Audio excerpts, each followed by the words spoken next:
So welcome to my channel Bong technology. তো আজকে আমি কাস্টম ইউআরএল সম্বন্ধে বলবো। তো এটা আমার আরেকটা চ্যানেল, এখানে কাস্টম ইউআরএল সেট করব।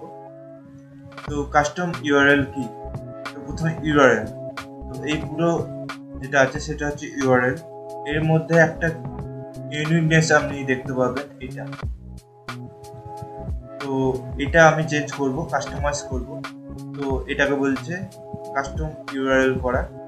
তো কাস্টমাইজ ভাবে এটা আমি লাগাবো। তো এর জন্য কিছু ক্রাইটেরিয়া আছে, সেই ক্রাইটেরিয়া এবং রেস্ট্রিকশন আমি দেখে নেব।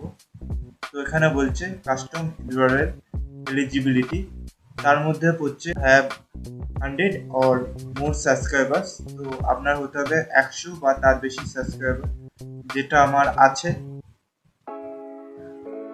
বি অ্যাটলিস্ট 30 days ওল্ড, তো সেটাও আমার আছে, 30 দিনের পুরনো চ্যানেল।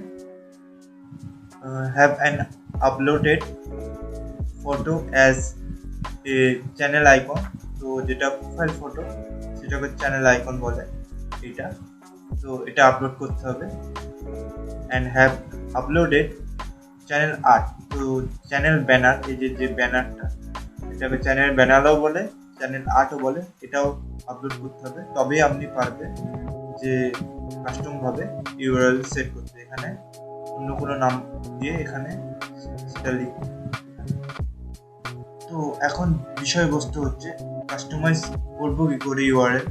তার জন্য আমি চলে যাব ইউটিউব স্টুডিওতে, বা এখান থেকেও আমি ইউটিউব স্টুডিও সিলেক্ট করতে পারি। তো সিলেক্ট করে নিলাম,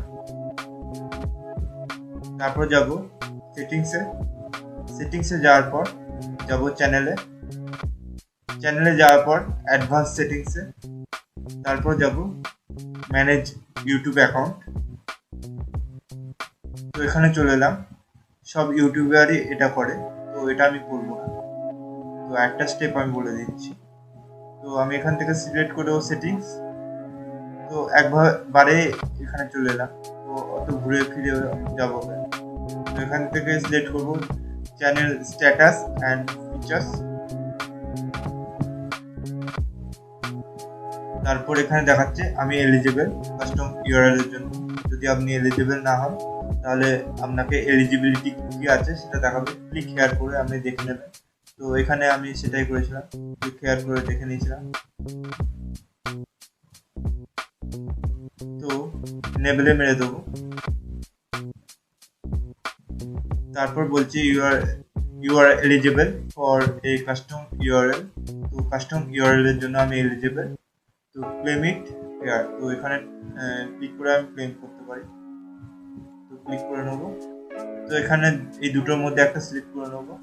এখানে চেঞ্জ করে আমি করতে পারি, তো এরমভাবে করে নেবো। তো এটা চেঞ্জ করবো না, তো আমি এটাই করবো। তো I have read and agreed to the custom URL. তো এটা ক্লিক করে আমি চেঞ্জে মেরে নেবো।